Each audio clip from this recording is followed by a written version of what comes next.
Talvez você tenha feito constantemente estas perguntas. Onde posso encontrar refúgio num mundo cheio de conflitos? Ou como e onde posso encontrar força para vencer nesse mundo que oferece tantas derrotas? Acompanhe agora com o pastor Edson Bruno mais um programa Encontro com a Palavra.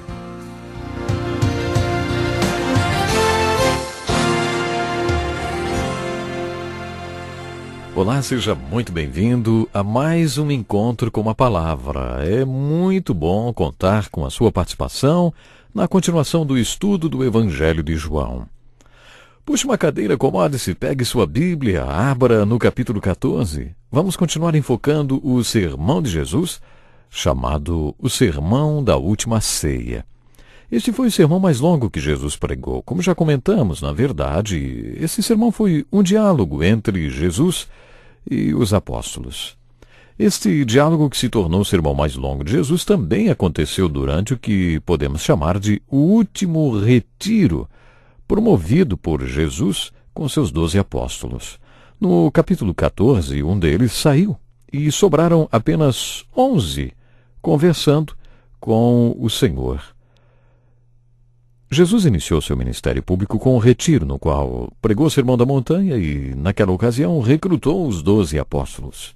Jesus passou 3 anos com eles, completou seu ministério público de 3 anos, ensinou-os, deu-lhes o exemplo de tudo o que ensinou com sua própria vida, treinou-os e agora estava voltando para o Pai através da cruz, da ressurreição e da ascensão.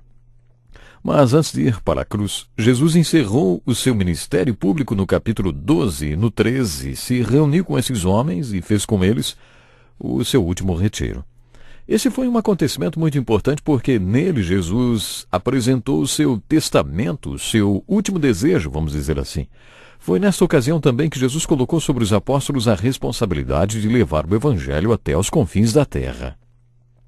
No último programa, fizemos um passeio panorâmico sobre o capítulo 14. Dissemos que o capítulo 14 pode ser considerado o sermão fúnebre de Jesus, proferido por ele antes de sua morte. E que sermão magnífico! Podemos destacar 3 pontos principais deste sermão. Não se perturbem em seus corações, creiam em Deus e creiam também em mim. Existe um lugar sobre o qual Deus já nos falou e eu estou falando dele agora. Creiam em Deus, creiam em mim e não deixem que seus corações se perturbem, porque existe um lugar e vocês e eu estaremos juntos nesse lugar para toda a eternidade. O primeiro ponto de Jesus, portanto, foi: não se perturbem em seus corações, porque existe um lugar. Na parte mais importante desse capítulo, Jesus disse: não se perturbem em seus corações, porque existe alguém, o Espírito Santo. Jesus avisou que mandaria o Paracleto, ou seja, o Conselheiro, o Consolador, aquele que anda ao nosso lado para nos ajudar. Jesus também disse: o Espírito da Verdade, o mundo não pode recebê-lo porque não o vê, nem o conhece. Mas vocês o conhecem, pois ele vive com vocês e estará em vocês. Não os deixarei órfãos, voltarei para vocês. E no final desse capítulo magnífico, Jesus disse: deixo-lhes a paz, a minha paz lhes dou. Não a dou como o mundo a dá. Não se perturbe o seu coração, nem tenham medo. No último programa, estudamos que esta paz que Jesus mencionou aqui não é a paz do mundo, nem a paz com Deus conseguida através da salvação em Cristo. Esta paz é um estado de espírito, é a paz de Deus. Um estado de espírito no qual Deus mantém aqueles que o seguem e também suas mentes fixadas em Jesus, confiando nele. Por isso Jesus encerrou seu sermão dizendo: não deixem que seus corações se perturbem, porque existe paz para aquele que tem a certeza deste lugar, para aquele que crê no conselheiro que enviarei e que tem um relacionamento com ele. Por esses 3 motivos, vamos dizer, Jesus disse antes de morrer: não se perturbe o coração de vocês. Agora vamos abordar esse assunto por outro ângulo. Dissemos que esse sermão era originalmente um diálogo e vamos mostrar o que queremos dizer com isto. Ao final do capítulo 13, parecia que Jesus estava provocando os discípulos a fazerem muitas perguntas. Ele os fazia pensar sobre as perguntas que tinham feito. Acho que este era o seu método de ensino e por isso dava espaço para tantas perguntas. No versículo 33 do capítulo 13, Jesus disse: para onde eu vou, vocês não podem ir. Esta afirmação de Jesus levou Pedro a fazer outra pergunta: Senhor, para onde vais? E Jesus repetiu: para onde vou? Vocês não podem seguir-me agora, mas me seguirão mais tarde. E aí Pedro respondeu com outra pergunta: Senhor, por que não posso seguir-te agora? Darei minha vida por ti. A isso Jesus respondeu: Você dará a vida por mim? Asseguro-lhe que antes que o galo cante, você me negará 3 vezes. Agora, imagine que o capítulo 13 não acabe aí, e que não haja esta divisão entre um e outro capítulo. Faça de conta que o texto continua sem nenhuma divisão. Jesus continuou a responder aquelas 2 perguntas de Pedro. Jesus usou os pronomes no plural, dirigindo-se não apenas a Pedro, mas a todo o grupo. As perguntas que Pedro fez certamente refletiam as dúvidas dos corações de todos os discípulos. Jesus respondeu para todos eles. Pedro apenas verbalizou o que todos estavam pensando e talvez querendo perguntar. Por isso Jesus respondeu para todos eles dizendo: Não se perturbe o coração de vocês, creiam em Deus e creiam também em mim. Na casa de meu pai há muitos aposentos. Se não fosse assim, eu lhes teria dito: Vou preparar-lhes lugar. E se eu for e lhes preparar lugar, voltarei e os levarei para mim, para que vocês estejam onde eu estiver. E a próxima fala de Jesus provocou outra pergunta: Vocês conhecem o caminho para onde vou? E dessa vez quem perguntou foi Tomé. Mas antes de comentarmos esta pergunta, vamos nos concentrar um pouco mais na resposta de Jesus a Pedro. Primeiro, Jesus respondeu diretamente a Pedro, prevendo que ele o negaria 3 vezes. Falaremos mais sobre isso quando estudarmos o capítulo 21. Nesse capítulo, Jesus e Pedro têm uma conversa impressionante. Pedro é confrontado por Jesus em amor. Acho que é um dos momentos mais importantes da vida desse apóstolo. Quando estudarmos o capítulo 21, falaremos mais sobre o fato de Pedro ter negado Jesus 3 vezes. Por isso vamos pular um pouco esta parte e enfocar o restante da resposta que Jesus deu às 2 perguntas de Pedro. Para onde vais? E por que não posso seguir-te agora? A resposta à pergunta de Pedro dirigida a todo o grupo foi: Na casa de meu pai há muitos aposentos. Esta casa com muitos aposentos pode ser traduzida por mansão e significa lugares de habitação. O que será que significa casa de meu pai? Na minha opinião, francamente, significa o universo. Ou seja, poderíamos traduzir assim o versículo 2 do capítulo 14. No universo há muitos lugares para viver, e se não fosse assim, eu diria para vocês: Eu estou indo para lá, para a casa de meu pai, onde há lugar preparado para vocês. E estou indo para preparar este lugar para vocês. E quando eu for e preparar um lugar para vocês, voltarei. E levarei vocês para ficarem comigo, para que estejam onde eu estou. Parece que Jesus achava que já tinha respondido as perguntas com: Vocês conhecem o caminho para onde eu vou?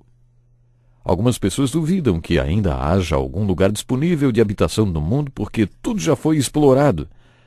Algumas pessoas afirmam já terem explorado o espaço e não encontraram nenhuma mansão, nem qualquer outro lugar que pudesse ser chamado de lugar celestial.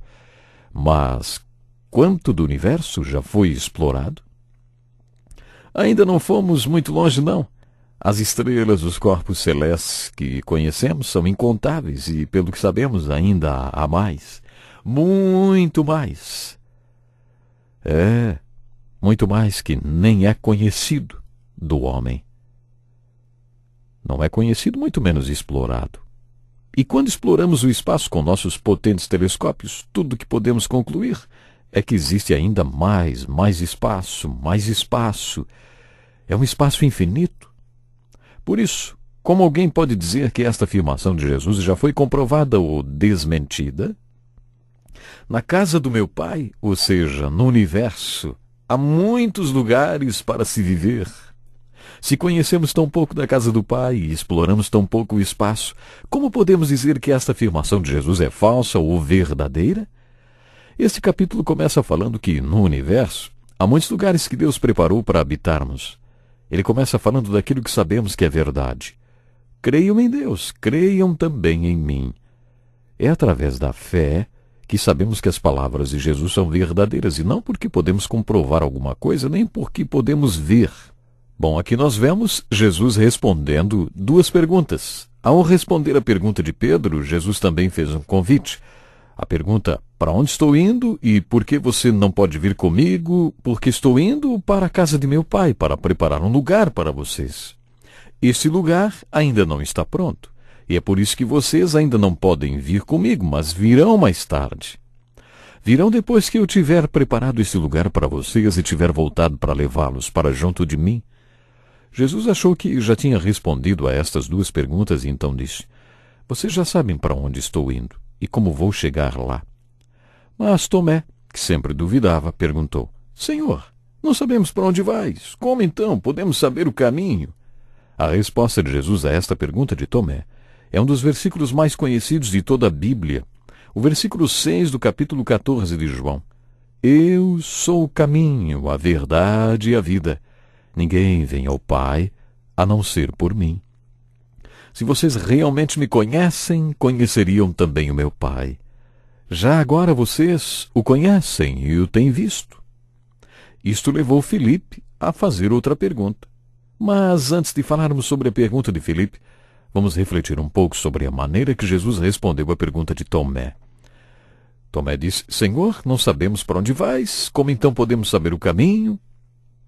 Jesus disse: eu sou o caminho, a verdade e a vida. Que declaração maravilhosa! Teólogos argumentam que quando Jesus disse: eu sou o caminho para o lugar celestial, ele estava se referindo talvez à cruz e, portanto, ao seu ministério sacerdotal. Um sacerdote é aquele que intercede na presença de Deus pelos homens. As Escrituras afirmam que Jesus fez isto quando se ofereceu na cruz. Ele fez o caminho para mim, para você, para o céu, para o lugar celestial, onde habitaremos por toda a eternidade com Deus.